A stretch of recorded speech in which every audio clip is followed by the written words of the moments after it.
This is a video presentation of the paper titled Self-Regulated Learning Algorithm for Distributed Coding-Based Spiking Neural Classifier, presented by myself, Pranav Machingal, co-authored by Mohammad Tausif, Dr. Shirin Dora, and Professor Suresh Sundaram. The outline of the talk. First, I'll give a brief introduction about spiking neural networks, the challenges and opportunities for research in them. Then I'll talk about the proposed work, its performance comparison with other methods, and the conclusion of the work. Spiking neurons are inspired by biological neurons and communicate using spikes.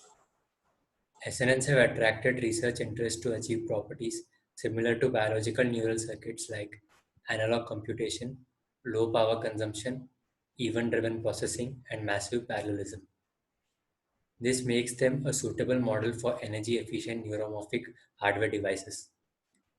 SNNs have also shown to require fewer units than model neurons, highlighting their superior computational capabilities. They are therefore referred to as third-generation neural networks and an effective alternative to traditional perceptron-based networks. Realizing spiking neurons is challenging and poses interesting opportunities for research. As SNNs communicate using spikes, developing learning algorithms is difficult due to the discontinuous and non-differentiable nature of the spikes. This makes derivative-based error backpropagation difficult. Moreover, if a spiking neuron stops generating spikes, it becomes dead to the rest of the network and doesn't participate in learning. This is referred to as the silent neuron problem. Spike timing dependent plasticity is a well-established plasticity mechanism in the brain that is the foundation of many learning algorithms in the literature. Most of the popular HTTP-based algorithms employ a single layer of spiking neurons and lack the mechanism to propagate error across multiple layers. To overcome this, Dora et al., Kherat-Pisha et al., Lee et al. Train each layer of the network independently. Some of these approaches employ unsupervised training in hidden layers, which may lead to lower classification performance due to non-utilization of class information. Thiel et al. Employs simultaneous multilayer training. However, the approach uses a biologically implausible neuron model with separate integration processes for training and testing. HTTP relies only on the relative spike times of connected neurons. The canonical form of HTTP may result in neurons encoding overlapping representations of inputs from different classes. To overcome the issues, a distributed coding SNN architecture is proposed. It uses a distributed coding layer with lateral inhibition as a hidden layer. No neurons spike together in this layer, as every neuron that spikes suppresses other neurons in the layer from spiking. This creates a temporally sparse, non-overlapping feature representation in this layer. A self-regulated competitive HTTP-based learning algorithm is proposed for DC-SNN. The algorithm selects the most relevant neurons in each layer for weight updates. Of these, the neurons which lead to the desired spiking are potentiated using HTTP.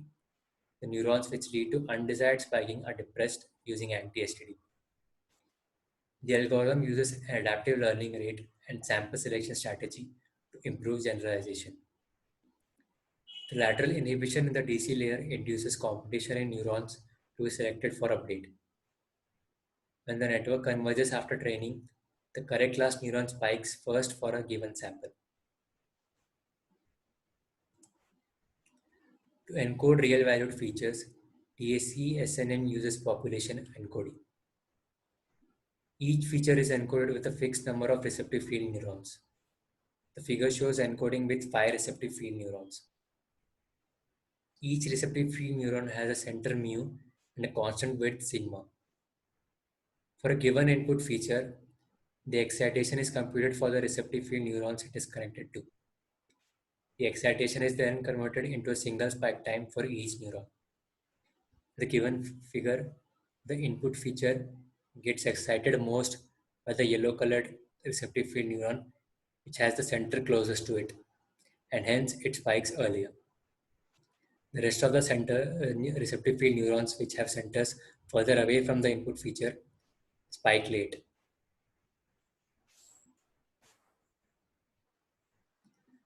Subsequent layers of DC-SNN uses leaky integrate and fire neurons. It is modeled using Gerstner's spike response model. The postsynaptic potential of the neuron is the weighted sum of the presynaptic spike responses. When the potential reaches the threshold theta, a postsynaptic spike is generated and the potential is reset. DC-SNN is a four-layered architecture. First is the input layer with real valued input features. Next are the receptive field neurons, which use population encoding to encode the real valued features into spikes. Each feature is encoded using 6 receptive field neurons. There are no learnable parameters in this layer, and each neuron generates a single spike. Next is the distributed coding layer, which consists of lateral inhibition. Each neuron is connected to every other neuron in the layer except itself with inhibitory weights F. The neurons in this layer are leaky integrated and fire neurons. The excitatory weights W1 and the inhibitory weights F are the learnable parameters in this layer. The neurons in this layer are allowed to generate multiple spikes. The fourth is the output layer. It has an LIF neuron corresponding to each class label. The excitatory weights W2 are the learnable parameters in this layer. Multiple spikes can be generated by the neurons of this layer. The class label corresponding to the first spiking neuron in the output layer is considered the prediction of the network. The learning algorithm for DC-SNN uses spike time independent plasticity for weight update. HTTP is a plasticity mechanism observed in biological neurons. The mechanism is local to a synapse dependent on the relative timing of pre- and postsynaptic spikes. If a presynaptic spike occurs before a postsynaptic spike, then the corresponding synaptic connection is potentiated. If the presynaptic spike occurs after a postsynaptic spike, then the connection is depressed. The magnitude of change in synaptic strength due to HTTP decays exponentially with increase in temporal separation. When a sample is presented to DC-SNN, the self-regulated learning algorithm identifies two neurons in the output layer for update. First is the correct class neuron to which the sample belongs to, referred to as CCN in green. The first spike of this neuron T1 CCN is identified. Next, the first spiking other class neuron is identified, referred to as OCN in red. The first spike of this neuron T1 OCN is identified. The difference T1 OCN minus T1 CCN is computed as delta T. If delta T is greater than TD, then the sample skips update. TD is representative of the desired temporal separation between correct class neuron spike and other neuron spikes. If delta T is less than TD, then the learning rate eta for HTTP update is adapted. Eta is high for input patterns with small delta T and low for patterns with high delta T. The CCN neuron corresponding to correct class undergoes an HTTP and the connections to it are potentiated. The OCN neuron of other class undergoes anti-HTTP and the connections to it are depressed. This technique forces the correct class neuron to generate a spike earlier than other class neuron.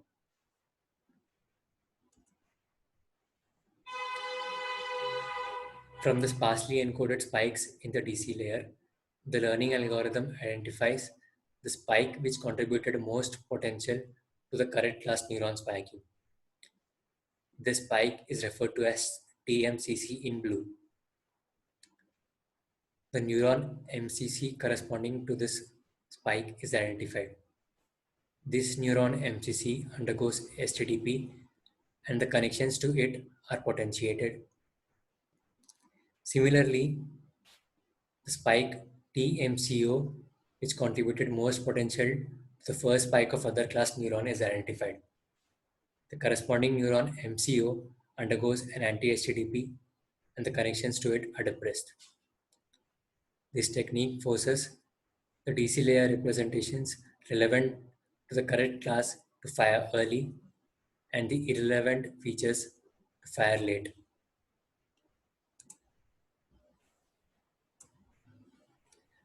The performance of this method is evaluated on datasets from UCI machine learning repository using tenfold cross-validation. The performance is compared with five other algorithms evaluated on this dataset: SpikeProp, SWAT, SRESN, TMSNN, and Saffron. The performance comparison for three of the datasets from the repository are shown in the table. DC-SNN has comparable performance with TMSNN and is better than other algorithms. However, TMSNN employs layer-wise two-stage training, while DC-SNN has a simpler end-to-end learning rule. The algorithm is also evaluated on a real-world dataset from BCI Computation 4. The dataset used for evaluation consists of EEG recordings obtained from 9 subjects performing a motor imagery task.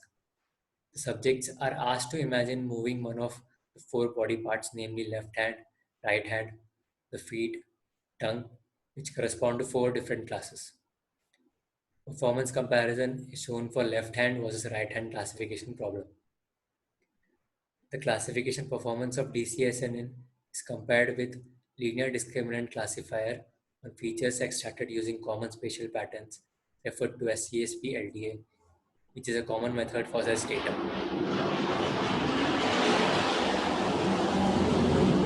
Additionally, performance evaluation results of SRIT to NFIs have also been used for comparison, which is an approach that is specifically designed to handle the problem of covariate drift that is prevalent in EEG signals.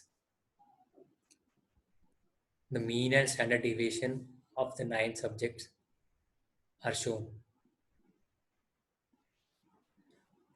DC-SNN performs comparably with SRIT2 NFIs and better than CSP-LDA.